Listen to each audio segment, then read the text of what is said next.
Good morning, everyone, and welcome to Maryland Online's latest webinar. Please sign into the chat with your full name and institution. I am Ron Hansen. I am the Maryland Online Professional Development Coordinator and Director of Instructional Systems at Chesapeake College on the Eastern Shore in Maryland. I'd like to welcome our presenters today. We have Dr. Andrea Fortin. She's an assistant professor in communication and the faculty coordinator of micro-credentials at Florida Gulf Coast University. She specializes in curriculum design for adult learners and short-term learning experiences. She researches the impact of micro-credentials as well as how people experience confidence. We also have Kristen Vanselow. She is the Assistant Vice President of Innovative Education and Partnerships at Florida Gulf Coast University. As a leader in higher education for more than 25 years, she has been an advocate for students, faculty, and staff through her work in academic affairs, enrollment management, student affairs, program development, accreditation, and strategic planning. Welcome. Thank you for Thank you so having us. much. Yes, thank you. We're so delighted to be with you all and welcome from sunny Florida. I'll go ahead and I will share our slide deck. Can everyone see that okay? All right, Fantastic. wonderful. Well, welcome to our session, Micro-Credentials Macro Impact, Supporting Faculty with Credential Innovation. We're so happy to be here. And here's our lovely images. We had such a fantastic introduction by Ron, so thank you so much for that. And we actually wanted to start off with a little game if you are willing to play. So let's see if it lets me do this or not. It looks like it was working previously, and then I shared it on Zoom and it decided not to. But if it doesn't work, that's okay. We will just do something else. So I'm, let's see.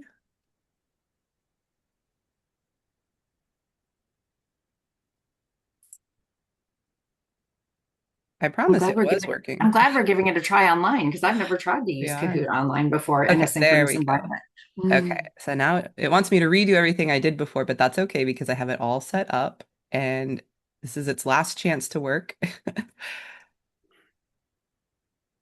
And ta-da! Okay, I think it's going to work. Yay! All right, it did. Excellent. I suppose you have to redo this every time that you make your slides large. Lesson learned. All right, so if you've never played a Kahoot, this is something really fun that we do with all sorts of participants from faculty to students. You may even have experienced this. You can go to kahoot.it. If you happen to have the app, you can use that. The QR code seems to be cut off, so sorry about that. But you would join with these series of numbers. So kahoot.it and then 517-4048. And if for some reason we're having trouble getting participants, we can just run through the questions and have some fun with that. All right, we've got someone. A little knowledge check since, those are important parts of learning.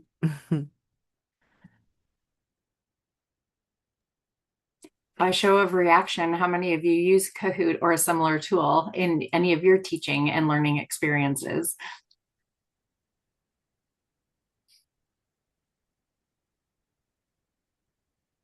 All right, Nice. we're gonna get started. All right. You can still join after it starts. There'll be a code that appears, but let's see what you know about micro-credentials. See how our audience is doing today. So it's a quick poll. How familiar are you with micro-credentials? Not at all, somewhat familiar, very familiar, or expert level?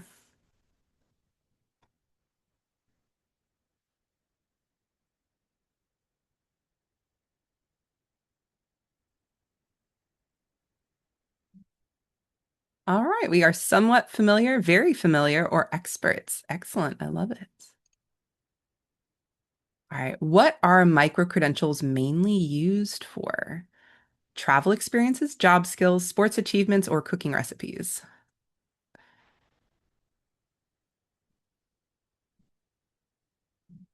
Yes, they are job skills. Absolutely.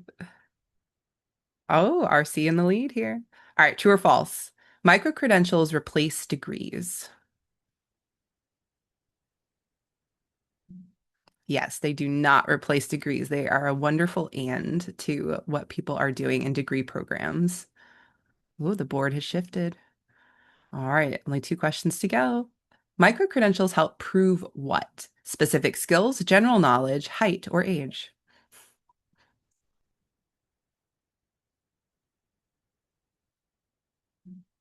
Excellent. Specific skills. They're always focused, very focused on specific skills. All right. And then our final question. Micro-credentials focus on what type of learning? Is it physical strength, theoretical only, random facts, or competency based? Yes, absolutely. It's competency based, which goes hand in hand with those skills. So it seems like we've got quite a knowledgeable audience, Kristen. This is wonderful.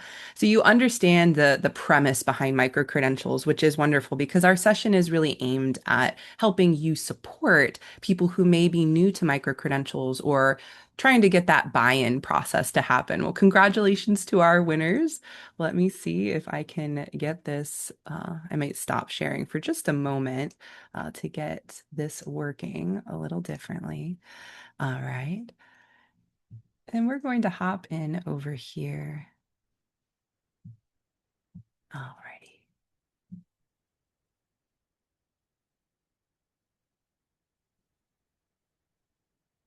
All right.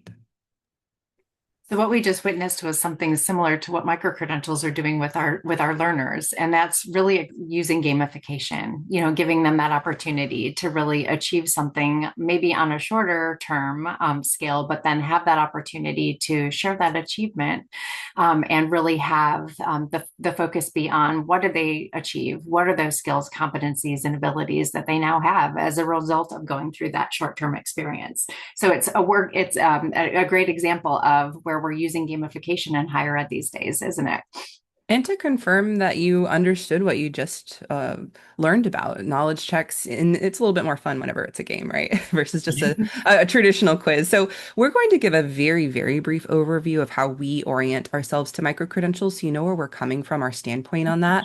We will focus on 5 tips for faculty success when you're engaging them with micro-credentials. And then we have a shared Google Drive of resources for you and a bonus offer for an upcoming learning experience that you may be interested in going and participating in.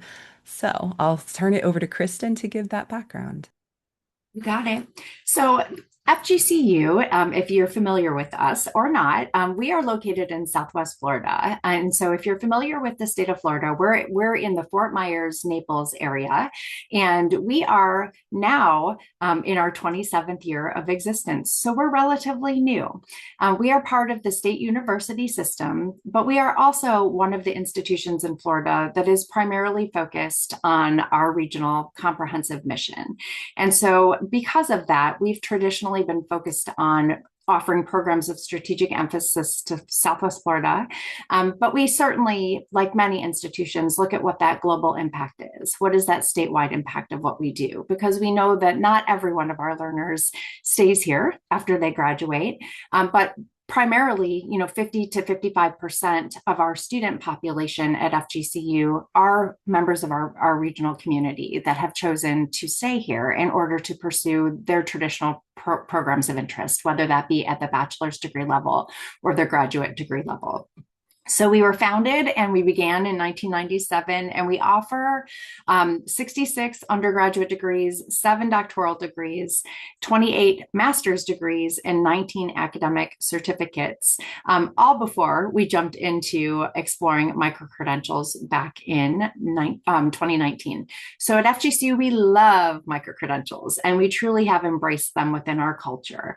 One thing that we really have embraced as part of that culture is that it is a journey with a long destination, and that it's not something that we were able to just jump right into and start performing and delivering across our curriculum. We have been very intentional in the way that we've developed a philosophy around micro-credentials at FGCU. We have not just repackaged or repositioned existing programs or courses and called them micro-credentials. What we really have done is focused on how is this different from what we've always done at FGCU. And we've come up with it as the power of and, because we see this as you shared in the Kahoot along with us. This is complementing the degrees that we award at FGCU. Our primary student population, we have 69% of the students that come to FGCU represent full-time undergraduate students. So we know that the great majority of our learners are coming to FGCU with the intention of earning a bachelor's degree. But what can we do as the and? How can we better prepare them to stand out to employers and demonstrate that not only have they done a wonderful job earning that degree and mastering those skills along the way, but how can we help make that more visible? How can they stand out to the employers through the power of and? So we started a long time ago. In 2019 with the conceptual framework, and then in 2020 really trying to identify how can we do this with intentionality? And so this is just meant to give you that snapshot and glimpse. And we will be sharing out these resources for you all to be able to dive in a little bit deeper. And you can see that we're already out of date because we've done work into 2026 as well, and have some additional publications even that we're proud of with some of our faculty colleagues and with other staff members on our team.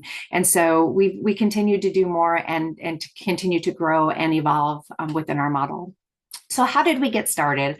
Well, the most important thing that we realized day one was that it is critically important to come up with what the definition of micro-credentials and digital badges would be here at FGCU. And at first, it was very much an intertwined definition. Are micro-credentials digital badges? Are digital badges micro-credentials? Well, we wanted to make sure that we did not define them as one and the same. So micro-credentials are the specific mastery of a competency. And so it is a short-term program, and the micro-credential is helping that student achieve and be able to demonstrate that it's something they know or are able to do. It is that simple. It's like the program of study, but on a very short-term basis. And they're represented through that digital badge. So the digital badge is simply the emblem, the visual emblem that the student is able to share as their achievement. And what is nice about the digital badge, if you've already been dabbling in this work, is that we have the ability to build out that metadata so that we can, there's no enigma around what does that digital badge symbolize. We're able to build out what did the student accomplish? What were those competencies and skills? What did they have to accomplish in order to earn that credential? So did the student have to go through a 16-week learning experience? Were there employer engagement? Did they have to complete special projects? How did they demonstrate that they have these competencies and skills, not just by taking a course and achieving something at the university, but how did they clearly demonstrate this? And what is the ROI at the end of that experience for the student? So how do we ensure the quality of our micro-credentials? Well, number one, we always want to make sure that we have external validation. This is not just about FGCU deciding, we think this is a good competency or skill for our student to learn. So that's quality right there. Well, yes, in many cases, we do have wonderful experts in our faculty that are able to help really identify best practices in those employability skills. We're looking for that external validation. And so in some of our micro-credentials, that's coming from either specific employers here regionally or globally, or it's coming from national organizations such as NACE, the National Association of Colleges and Employers. We are looking for those specific competencies. So for example, we know students are learning data analytics and statistical analysis, but what is the specific competency that an employer is looking for that might be related to that? And can we help them demonstrate that they have that competency by working on an actual project they would be doing out in the workplace where they're taking data, they're analyzing that data, and they're predicting what's coming next using that real experience that an employer would be expecting our student to be able to do once they've mastered that content. And then three, we're assessing it outside of our curriculum. So remember that tagline, the power of and. We know that we're teaching quality content within our programs across the curriculum and through our extracurricular activities at FGCU. But what we want to make sure is that we're assessing it beyond that. We're asking our students to do something beyond what they're already doing to earn a credential at FGCU. And when we assess it outside of the curriculum, we're engaging the employers in that assessment process. So this is just that visual representation of the model that we've implemented at FGCU, where we have 100% engaged the employer in that process from day one, and we keep them engaged throughout. And so again, that is one of the real reasons why this micro-credential work is living outside of our specific curriculum at FGCU, because we would never anticipate nor expect faculty to embed an employer's voice right within our curriculum, or to take what an employer says, this is the most important thing that you should be teaching, and this is exactly how you should be teaching it within your program.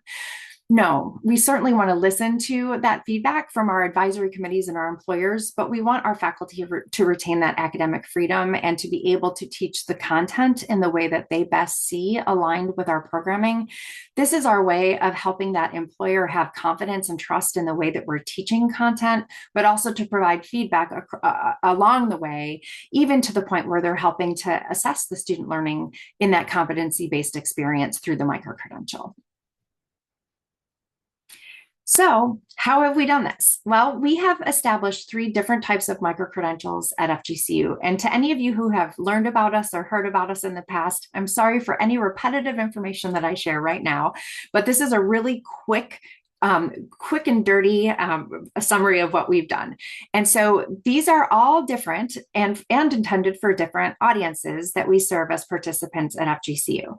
So the first category that you see is industry specific. And these are micro-credentials that we have aligned specifically with employers, but also with our credit-bearing courses that we have at FGCU. So typically, the audience for the industry-specific micro-credentials are going to be undergraduate or graduate students, but at times we have had alumni of the institution come back, or students from other institutions that want these opportunities who enroll in a non-degree seeking status in order to take a course or courses that are aligned with these micro-credentials. So essentially what happens is that students are taking a course, or sometimes a series of 2 courses, to learn the content from our faculty. But then after the students have completed the course, the micro-credential comes afterwards, and only students who have met a specific threshold of achievement are invited to participate in that micro-credential. The micro-credential is that short-term competency-based experience where students are proving that they know what they're doing. They're able to demonstrate that they have achieved mastery, and we engage the employer in identifying what is that assessment going to look like, and how can we engage them in actually participating. And so sometimes our employer partners are actually the ones that are engaged in listening to a student's presentation, or identifying whether or not there is an opportunity for that student to come into their place of work and do a hands-on demonstration of their learning. And in every case, because of the confidence that they've had in that partnership with FGCU, the employer that works with us in those industry-specific micro-credentials is guaranteeing students who earn the digital badge an interview at the end of that experience. And so that to us is true quality assurance. They have demonstrated that there is an ability, and they want to reward that student by offering them an interview. The middle category is designed specifically for our undergraduate student population. And this is our intentional way of showing that the students are absolutely being exposed to those important 10, well, there are 8 core skills that have been identified by NACE, and they are consistent across all employers, that they're looking for critical thinkers, good communicators, individuals who can work effectively in teams and as leaders. And we know that in our academic programs throughout higher ed, we are absolutely teaching and assessing these skills. But what do we hear consistently from employers? We aren't engaging the student. We are not producing students that are coming out and having interviews where they are able to demonstrate that they have critical thinking or problem solving skills, or they aren't showing good examples of being strong communicators or team members. Well, many times our students aren't connecting and translating what they've done as students within their classroom experience or co-curricular experience into what employers are looking for and speaking that same language. So through our transferable skills micro-credentials, we have a two-pronged process where students are collecting the best artifacts and examples from across their academic program and co-curricular experiences, and they're developing a portfolio of those artifacts that they can then translate and share and reflect upon in preparation for those interviews that come next, so that they're best prepared for that conversation with employers and they're able to demonstrate, I am a really strong critical thinker, and now I've got great examples that I'm prepared to talk about and I'm prepared to reflect upon and to go in with that confidence in order to show employers that I know what I've got. I have this value as a college graduate. And so that has also emerged as our quality enhancement plan for reaffirmation of accreditation. And then our third category is really aligned with continuing education and what we do in our non-credit space. And again, at the end of each one of these examples of micro-credentials, we are engaging with employers in order to really identify what are the skills, the competencies, knowledge, and abilities you're looking for, because we don't believe in developing something that we think is going to lead to job satisfaction, job employability, or to help our employers to fill those vacancies or upskill and reskill their current employees. We know that the employers have to help us identify what they need and how they need it to be accomplished. And that is the model that we've used as we've created those upskilling and reskilling opportunities for participants in our community. All right, now it's my turn to share some ideas with you all. So now that you have an idea of the types of micro-credentials we offered, you can see that we engage employers, but we also rely on our fantastic faculty to help us really translate a lot of these learning experiences. And of course, our team is there to help, which is primarily my role, is to say, okay, a micro-credential is going to be a different experience than a traditional classroom experience, and to really kind of make sure that we're following those guidelines and leveraging the fantastic expertise that people have in their fields and the fantastic expertise that employers have of that on the ground work of what's actually happening, and really kind of merging those together. And so we have some ideas for how you can be really successful with engaging faculty in micro-credentials. Whether you follow something similar to our model or not, these are still useful tips. But really, like we did at the very beginning of our webinar here today, is just take time to explain your definition. Everyone is walking in the door with probably 25 different versions of what is a micro-credential based off of what they've seen online, what they've heard other people say, different explanations. So really, just whatever your definition is at your institution, that's the one that you explain and say, this is where we're coming from. This is our foundation, and this is the ground we're walking on together. So that at least everybody starts at square one, and you wouldn't believe how important it is to go back to the basics. Maybe you're doing a lot of this work with people. Maybe every day you're absorbed in these conversations with whoever is involved. But if someone is new, or this is not something they've done before, taking that extra time to give them that foundation really sets them up for success. And really just talking about how it's different from a 16-week 4-credit course, or if it is, for us, it is definitely. And sometimes they're embedded in courses. So whatever that is, just explain whatever needs to be explained. Assume they know nothing is really kind of the advice. It takes more than one conversation to get that definition out there. I will tell you, just like with students, you put it in the syllabus, you make an announcement, you say it 40 times in class, and someone will still send you an email saying, what is this? And so you're like, how did you not understand that? Well, guess what? That doesn't change with faculty either. Sometimes it takes a few conversations to really let things sink in, especially if something's brand new and you're really bringing that together. So you want to make sure that there's opportunities for engagement where it's possible, and that helps. You have the introductory information, but then can they get engaged? We have had cross-discipline faculty engagement through steering committees that helped guide these conversations, make the decisions together. The more buy-in, well, people need to have an opportunity to buy in, to have their mark on this experience. And it doesn't have to be making all of the big decisions. It just needs to be that their voices are heard and considered. Differentiate types of micro-credentials and opportunities where you can implement them in different areas of the institution. Like we talked about, we have transferable skills where every single faculty at FGCU can get involved in that type of micro-credential. We made sure that that was very accessible. And through our quality enhancement plan, which is a part of our accreditation, we are helping develop faculty with the knowledge that they need. So there's programming around this, there's support that we were able to build in, really leveraging the things that we were already doing and pulling micro-credentials into that conversation. However, sometimes people are creative and they want to develop their own type of micro-credential. So they pitch that to us and we welcome them into the fold. So there's a lot of different opportunities to get involved, from basic learning experiences to making a micro-credential from scratch with an employer partner. There's something that's really big to be said about clearly articulating the model to people. And that, again, is the more than one conversation piece for us at FGCU. Employers are at the heart of this. Often faculty will give a proposal and we'll say, so who is your employer partner? And they'll say, we haven't had one yet. And we say, that's okay. But we do need to introduce them to this conversation because that's a core piece of how we establish our quality and relevance and assurance that these micro-credentials will translate into something for students. And so we have to sometimes explain that that's part of what we're doing. The skills and abilities of micro-credentials exist outside of our traditional courses. So we have to explain that. And regardless if you follow a similar model or not, you just need to make sure that you're really emphasizing what might be different from the day-to-day experience that faculty may have with their regular coursework with your micro-credentials. So again, we host faculty workshops, we do explanatory experiences where we give just an overview of the model at our Learning and Development Center, and we have professional development opportunities at varying levels for faculty as well.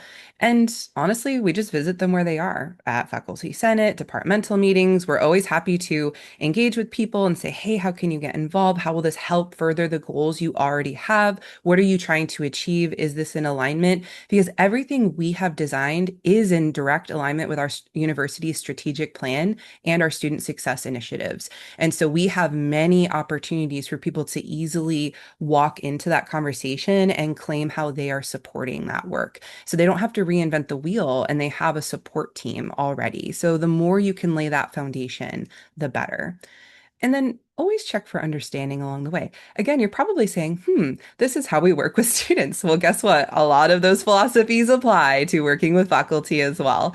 It can be very intimidating to engage with a micro-credential because there's a lot of conversations around these things, or people feel maybe some pressure to do one, whatever the thing is, it can be a little intimidating to do something different or new, right? For everybody. So open conversations for questions. Make sure that there's space for that, for people to be confused, to offer their version of what they heard from you, to say, okay, how is this in alignment? Where are the connections? And that's why sometimes you have the introductory conversation, let it settle, and then follow up, because they will start to think, the wheels will start turning once they've been introduced to what's going on. And check for understanding throughout the conversation by asking questions and follow up, just like a classic conversation. What are great listening practices? Make sure you're doing those things, because people will walk away with a very different thing sometimes than you thought that you said to them. And they'll say, oh yeah. And then they go off wall and you're like, oh goodness, that's not what we were talking about. So you just want to make sure that we're all on the same page. So we offer a lot of templates and guidelines and follow-ups and things like that to ensure we're all on the same page. But at the end of the day, always be patient, empathetic, and compassionate. Again, this is something new. You may have big goals that people may feel intimidated by. And so whenever they're experts in something, it's hard for them to not be the expert all of a sudden if this is something new for them. So just be patient. And people sometimes are slow to change, but some of those people for us are now our biggest champions. Our biggest antagonists became our biggest champions in a lot of this work when we were first starting out, because faculty don't want one more thing to do, but they do want something that furthers their goals and that they see alignment with. All right, so the other thing is break big ideas into small steps. a big project like developing a micro-credential or changing something to involve a micro-credential, it's a massive undertaking. So you really have to think through that project management piece. So think about micro entry points. At FGCU, micro-credentials represent the power of and, like we talked about. So it means it's outside of existing curriculum for us. As you saw, there's different versions of that where we do some callbacks to the curriculum, such as our industry specific, where it's the foundational information that leads to the micro-credential opportunity. Transferable skills is this reflection on the things that you're doing in most of your curriculum, maybe some extracurriculars.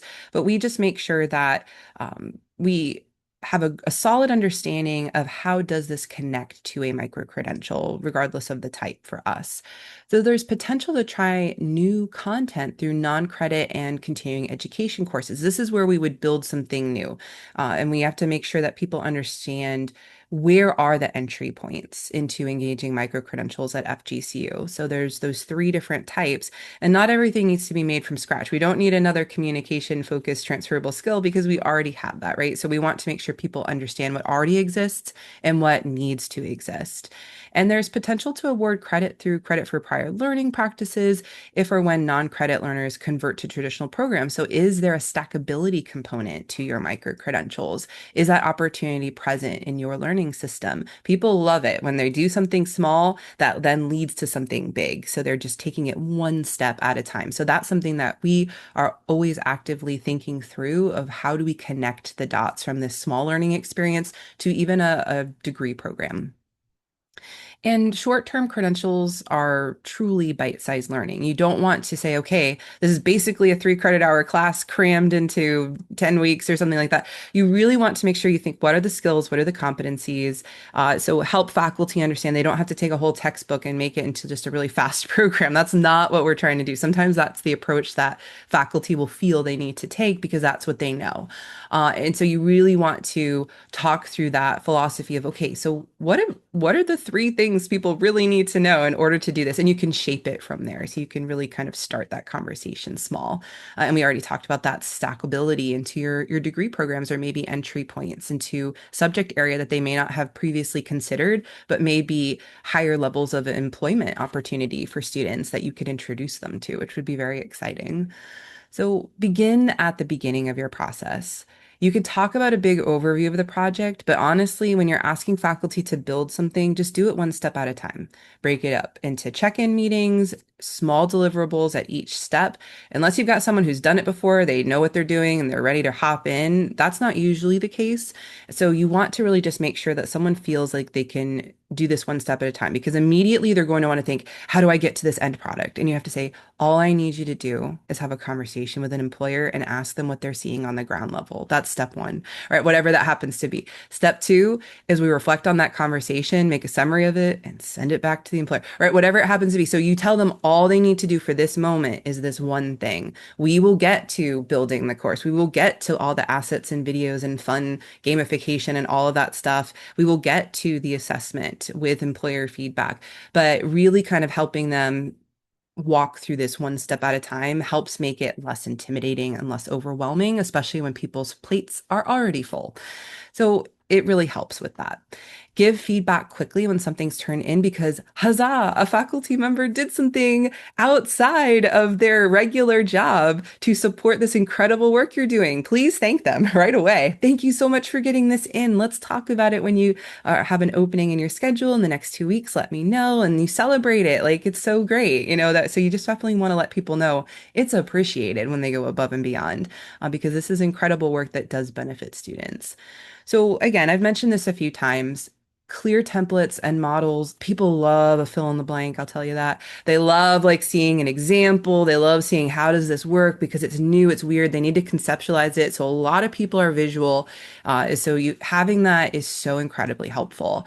So if you're having them working with, if you're doing it on your own, if you've got your digital learning department helping, whoever it is, help them understand what a video would look like for a micro-credential. Have a script example of what this might look like. We do this. We have examples of completed ones. We always say 3 to 5 minutes. You don't want 45-minute lectures of me staring at the camera talking.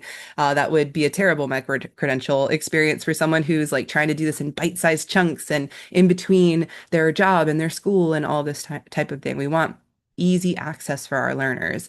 Course outlines. What does your micro-credential course outline look like? And it's very similar to a traditional course outline, but it has different components. And then also, what does it look like in your learning management system? What would that look like? And help them take a tour through an existing micro-credential course so they could see how it comes together in the end. They do like to see that big picture, but don't make them think they have to do that right away. That's where you get after you go through all of these different checkpoints in the process. So we created a faculty guide that provides background information, how our processes work, contact information, definitions, the rubrics we use to ensure quality, and all types of things. So we generated that for our faculty. There's something that just helps them orient to what is a micro-credential at FGCU? What does that mean? What would this process be like if I were to create one? It gives them everything they would need to know. And then leverage collaboration over isolation. Often we do a lot of work in uh, isolation, a lot of research, course prep, even the projects we work on when we work on teams. We end up doing a lot of it on our own, staring at the computer. So make people feel like they're a part of something so they can kind of feel engaged. So remove departmental silos where you can. Can you introduce faculty from across campus to one another? Those often are our most positive experiences when people get to learn from each other from a different perspective. Joint approaches to micro-credential development between any staff that are supporting this work. You've got faculty, employers, people from different departments. It can get really fun really fast. And make sure that there's multiple on-ramps for students to get engaged. How do you get the students to show up for these experiences? And you can talk through those strategies with your people. And employer engagement and building trust is one of the biggest pieces here because the employers are the ones hiring our students.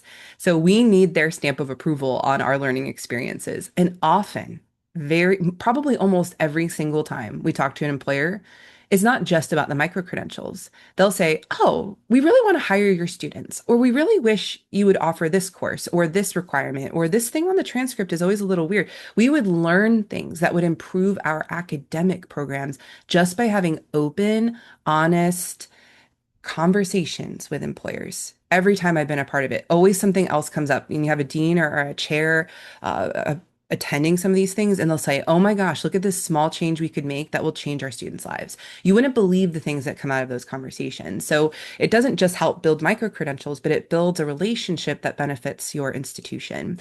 Removing employer silos, establishing sector partnerships and collaboration. So don't just pick one employer and go with them. See who wants to show up at the table. Go where the energy is. And maybe it's just one employer, but the more perspective you can get, the more job opportunities you open up for your students. Faculty cohorts, like I was talking about, where we have faculty learning about the philosophy behind why we're doing what we're doing. How do you use pedagogy in your class in a slightly different way to engage students in these learning experiences? That can be a really, really great way to engage faculty. And for us, these are paid experiences. We got support from our provost for this, for our quality enhancement plan. So that's a professional development opportunity that helps our faculty reach their goals each year as well. So these things can fold into things people are already caring about and already doing. And of course, there's scholarship and research opportunities in all of this. We are publishing on our work with different programs with our overall structure. There's all sorts of ways that you can engage in scholarship, and we are offering that to our faculty who engage with us and say, hey, here's an opportunity to present, here's an opportunity to publish, really opening up those doors for professional development, even outside of micro-credentials. And then consider the evolution of definitions and types of micro-credentials as it makes sense for your institution. We are always considering, is this still working for us? And should we make a change in the future? And just remind your faculty, they're not alone. Remind them that there's people available to help them, right? There's different offices that help you learn how to use editing technology. Maybe someone does that for you at your institution. We partnered with our digital learning department to have someone support our video creation, things like that. And then offer to connect faculty with mentors. Previous faculty who have done extraordinary work with micro-credentials, they're experts in this. We don't always have to be the people who talk about the things that we built and did. We want the people who are our champions to be excited about sharing that with others. And that's a beautiful thing. And open up dialogues, host open dialogues about faculty who've completed the micro-credentials. You can just have a conversation, a candid conversation about the process, what intimidated them, what confused them, where their successes are. they love talking about this. They always say yes when we ask them to do this. So you know that they had a good time. And really see where you can step in and support people and do those check-ins along the way. And again, I said it before, but I'll say it 1,000 times. Celebrate faculty's role as innovators in this work. Offer those professional development opportunities, host the events that can be considered professional development. So talk with people about this, invite faculty to speak with you at conferences, offer research opportunities, work with your administration and academic affairs to ensure micro-credential work counts toward promotion, right? Make sure that they understand that their work is valued. So those are the tips that we have. And like I said, even the small celebrations in an email, thank you so much. This is amazing. Let's talk. And I appreciate you.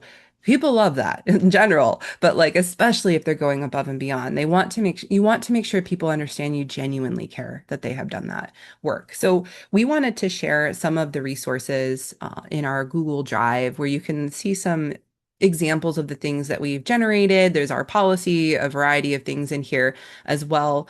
So you can kind of see what we've offered others, and maybe you could repurpose some of it for your own use. So you could scan the QR code or copy down that link, and I can always throw that in the chat in a little bit. But that's a really the resources that you generate really depend on your programming and who you're asking to get involved and all of that. So you don't have to replicate what we have. You want to generate resources that make sense for you. Our final invitation is that we are hosting a forum actually on March 26th and 27th on Zoom events. So it's completely virtual. We wanted to offer a discount code if anyone wanted to come. We're past the early bird stage. So basically wanted to kind of give that lower pricing for anybody who is interested to join us. We're hosting a variety of fantastic folks working on micro-credentials across the nation to talk about their experiences. We're also offering some new information from our perspective of how to really get started with this or how to enhance the work that you're already doing. And we have a variety of great conversations. If you go to the website, you'll see the programming so you could see if anything's of interest to you. But it should be really fun. And even if you can't make it on those dates, everything will be available afterwards. So we would love to see any of you join us for that. We've hosted in-person versions of this before and had great success with helping people get started or really refine the ideas that they've had. So we've had a really great time doing this. So we thought we would extend it virtually this time for people who may have difficulties finding the travel funds to come all the way to Florida, especially since we've had people from all over the nation come, which is really, really fun to have them in Florida in February is what we've did previously. So that is an invitation from us. But here's our contact information. And we wanted to leave a significant amount of time today for questions.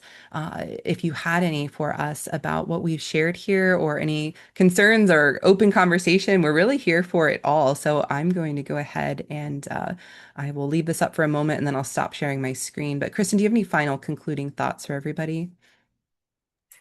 No, what I will say is that one thing that I've proposed to our provost this year that we will develop for next year is an annual award that will be for faculty to be nominated as the Faculty Innovator of the Year. And so to Dr. Fortin's point, we really do want to show that this is not only something that we value at the institution, but that faculty should be honored and recognized for going above and beyond all the time for the hard work that goes into yet another initiative. And we didn't spend a lot of time talking about it today, but our micro-credentials and digital badges, they've been successful because we have fantastic support from our leadership at the institution. And so, it is critical that the institutional leadership has support for this model.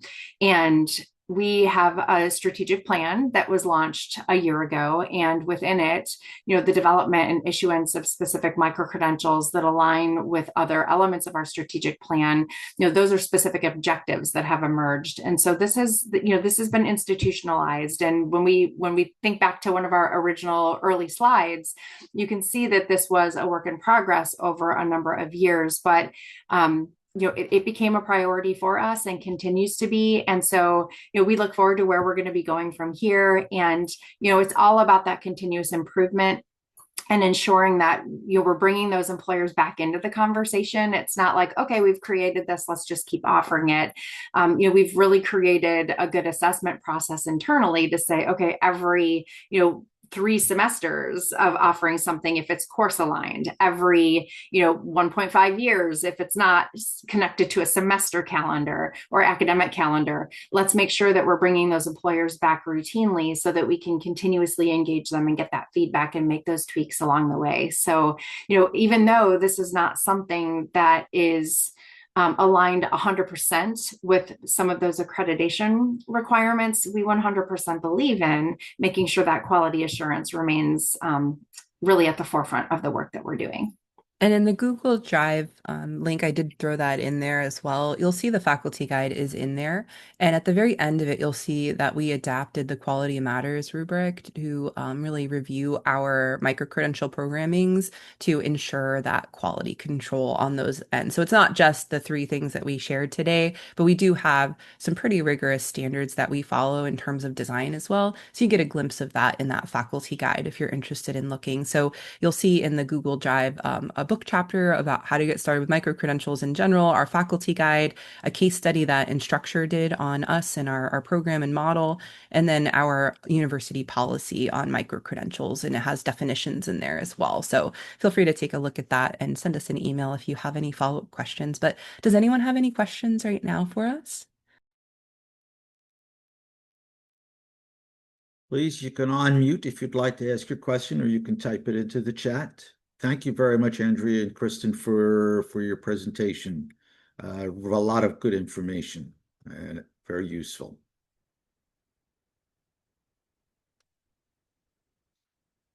Well, while we're waiting for a question, I am going to share our attendance certificate so you can get that business out of the way. And let me put that up for everybody. And there is a question in the chat for you. I From see that. Michael. Can any individual develop and issue micro-credentials? Do they need to be created and supported by an established organization such as a university, professional association, or other formal entity? That is a great question, Michael. I think Kristen probably has a lot of thoughts on that. So I'll let her share and I'll pitch in if I have some additional thoughts. So here at FGCU, our model really is that it is hosted by our institution. And so for us to develop and issue or award a micro-credential and give a digital badge to the learner, we do look for there to be an employer partner or a national organization that identifies those external competencies. And so we have a process that if a faculty member has an idea for a micro-credential, then we have a form that they begin that process with us to fill out, but we do ask them very pointed questions to make sure that they've either thought this through in terms of where's that external validation coming from, or where can we make sure that there's a need within the community to develop a micro-credential around that skill.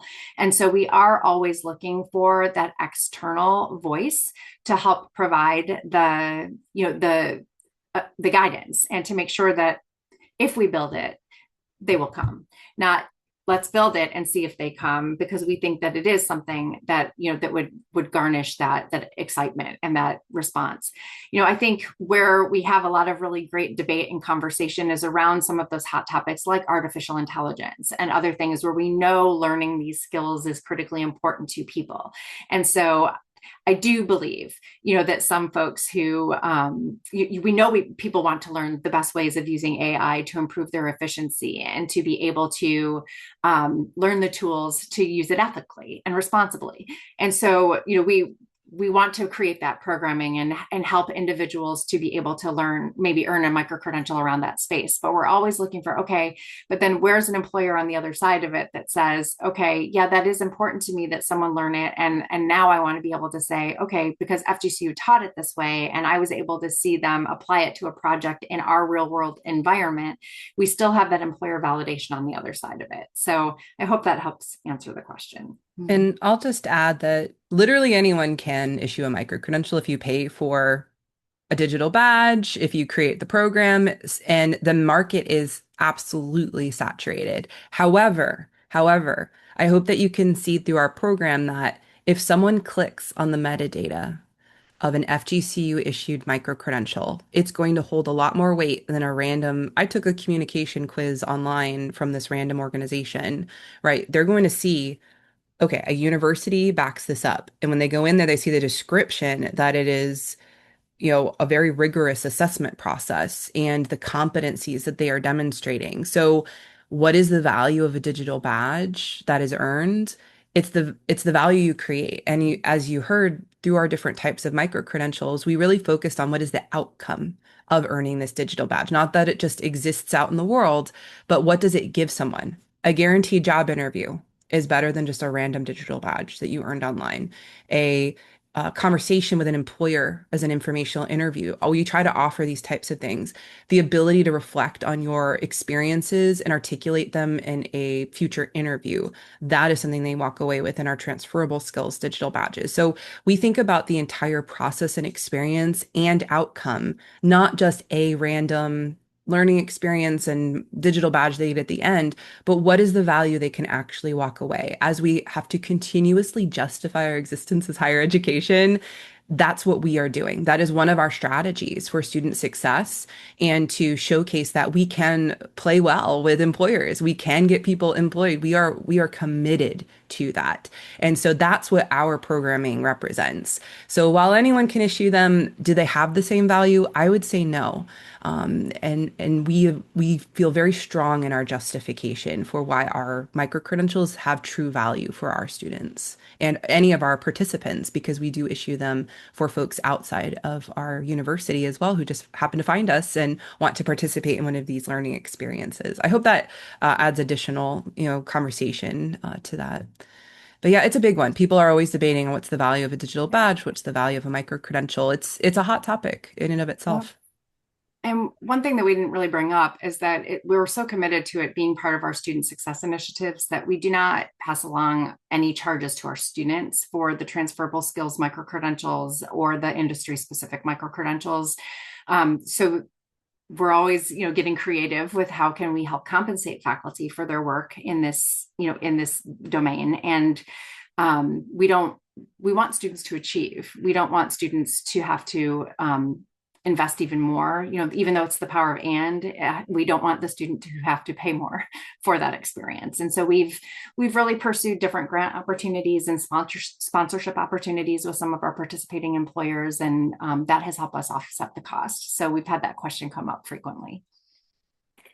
I have a question. Back at the beginning, you talked about, that people leave the area, but you've got these micro-credentials that are definitely based on jobs that are in the area. Has that changed the number of people that leave or they stay around for a while? Have you seen any data regarding that? We happen to represent one of the areas in the country that is continuing to grow. And we have a lot of folks that are still migrating in from around the country and globally.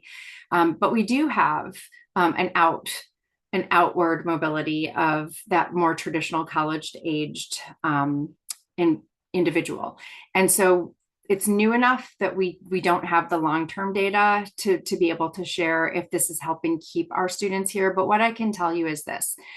In the time that we have done this work and started the industry-specific model, working with one of our employer partners in the region, we have a global medical device industry company here named Arthrex, and they knew that they were predicting to grow like 2,000% in their employment needs within a 7-year time period. And so when we started working with them back in 2020, we developed the industry-specific micro-credential with them. And the intention of this work is to really create a stronger talent pipeline between the university and our regional employer partners.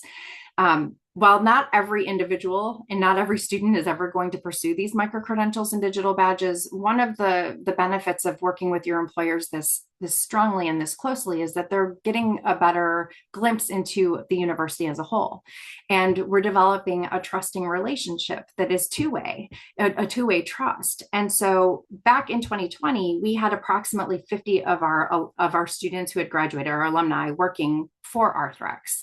Today, 5 years later, we have over 600 of our alumni that are working for Arthrex.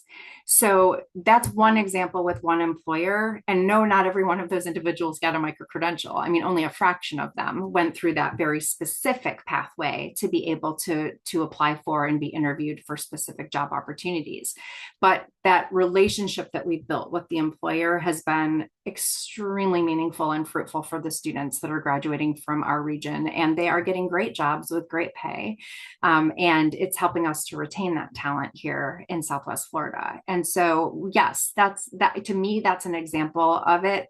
We have not done a broader study of that on any level, but it's certainly something that I know we will do. Well, thank you, and congratulations on that success. Yeah, thank you. Thank you. Other questions for our presenters?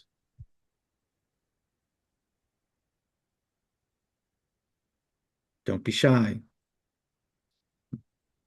And certainly don't hesitate to reach out to us outside of this, this venue. We're happy to entertain any questions. And it's not meant to be a shameless plug, but if you want to engage with us and learn directly from some of our employer partners and students that have gone through our micro-credentials, that's part of that forum, because we can talk all day long and share what our successes are, but we do think that the voices of our students and employers are far more impactful. Well, if there are no other questions, I am going to share our credential one more time, and I'll also be stopping our recording. Please make sure if you need this, take a screenshot of the credential.